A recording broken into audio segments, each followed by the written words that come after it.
যিনি গুরু মন্ত্র নিয়েছেন তিনি জীবনকে সুন্দর করেছেন। মায়েরা, গুরু মন্ত্র নেবেন, যার কাছে মন্ত্র নেবেন না। গুরু কৃপাহি কেবলম, গুরু পাকা হওয়া চাই, কাঁচা হলে হবে না। রামকৃষ্ণ পরমহংসদেব বলেছেন, শিক্ষা দীক্ষা দুরকম। দীক্ষা হলো কৃষ্ণকে জানা, আর শিক্ষা হলো রাধাকে জানা। যারা দীক্ষা নিয়েছেন তারা কৃষ্ণকে জেনেছেন, আর যারা কোনো শিক্ষা নেন নাই তারা রাধাকে জানতে পারেন না। শিক্ষা হচ্ছে দেহতত্ত্বের ব্যাপার। যখন শিক্ষা নেবেন তখন দেখবেন আপনার দেহের মধ্যে একটা অনাবিল আনন্দ আসছে। দীক্ষাতেও ঠিক তাই। তো দীক্ষা যারা নিয়েছেন তাদের কাছে নিবেদন রইল, বলছে যে যখন সকালবেলায় পদ্ম ফুল ফোটে, যখন পদ্ম ফুল ফোটে, সূর্যের আলো, মায়েরা, সূর্যের আলো যতক্ষণ না পদ্ম ফুলের উপরে পড়ে ততক্ষণে পদ্ম ফুলের পাপড়ি ফুটে ওঠে না। ঠিক সেরকম গুরু সূর্যের যখন আলো হৃদয় মাঝে পড়ে তখন ভক্তিরূপী পদ্ম আমাদের নিতাই গৌর হরিবল বলে হৃদয় মাঝে জেগে ওঠে। এই জন্য গুরুর দরকার আছে, গুরুর দরকার আছে। কিন্তু একটা কথা বলি, গুরু করবেন বেছে বেছে করবেন। আপনি আপনার ছেলে মেয়েকে পড়াবেন, ভালো স্কুল কলেজে পড়াচ্ছেন কেন বলুন তো? ভালো মাস্টার মশাই হলে ছেলে তৈরি ভালো হবে। গুরু যদি ভালো হয় তাহলে দেখবেন আপনার জীবন সুন্দর হবে। গুরুর কাছে বসবেন, দুটো জানার বিষয় থাকলে জানবেন। আর আপনি নিজে জানেন না, গুরুকে জিজ্ঞেস করছেন, গুরুও জানে না, এইরকম গুরু করে কোনো লাভ নাই। শাস্ত্রে বলেছে যে কিবা বিপ্র কিবা শূদ্র নেশিক জ্ঞানে নয়, কৃষ্ণ তত্ত্ব বেত্তা যেই সেই গুরু হয়। আমাদের মনে ধারণা হয়ে গেছে গুরু মানে ব্রাহ্মণ। না, শাস্ত্র বলে দিয়েছে কিবা বিপ্র কিবা শূদ্র নেশিক জ্ঞানে নয়, কৃষ্ণ তত্ত্ব বেত্তা যেই সেই গুরু হয়। গুরু হচ্ছে জাতিতে যাই হোক না কেন তাকে তত্ত্বজ্ঞানী হতে হবে। যার কাছে বসলে আপনার মনে শান্তি আসবে, যার কাছে বসলে আপনার দুটো জিনিস জানার থাকলে আপনি জানতে পারবেন, তিনি হচ্ছেন গুরু। তবে বলে রাখি মায়েরা, রামকৃষ্ণদেব বলেছেন গুরু হচ্ছে দু প্রকার, একটা কাঁচা একটা পাকা।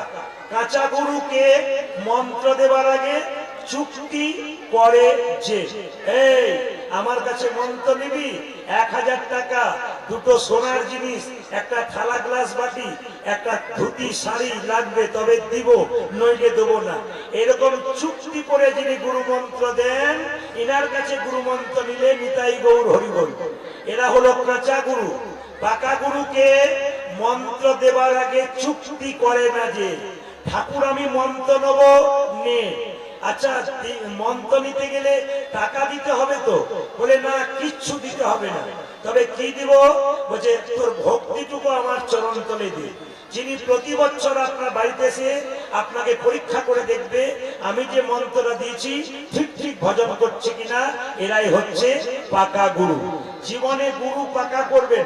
তবে একটা কথা বলি, গুরু যদি আপনার বাড়ি আসে সে কিন্তু খালি হাতে আসবে না, সে নিতে আসছে না, আপনাকে দিতেও আসছে।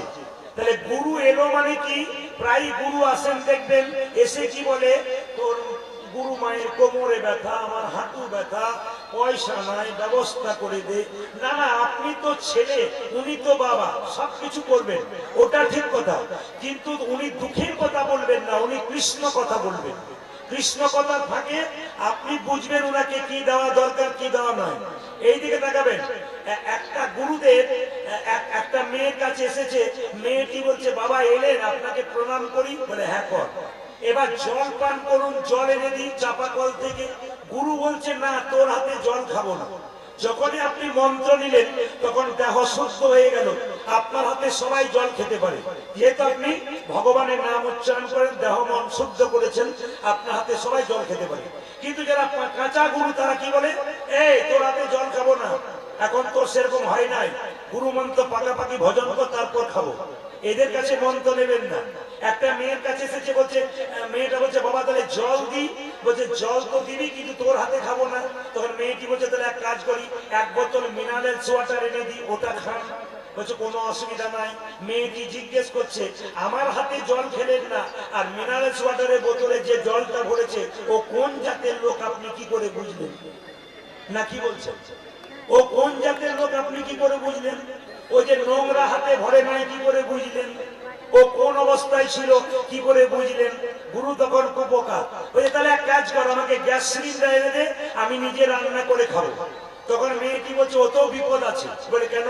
গ্যাস সিলিন্ডার যেটা দেবো, কালকে যে ওতে মাছ মাংস রান্না হয় নাই তা তুমি কি করে জানলে? বলছে অত দরকার নেই অত কথা, এক কাজ কর তুই বরং আমাকে সামান্য মুড়ি দিয়ে দে, চিবিয়ে চলে যাই। সঙ্গে সঙ্গে মেয়েটি বলছে ওতে আবার আরো বিপদ আছে। বলে কেন? মুড়ির কলে গিয়ে দেখেছেন? বলে কি দেখেছি? ওরে বাবা, মুড়ি যত না হাতে নাড়া হয় তত পায়ে করে নাড়া হয়, আপনি খাবেন কি করে?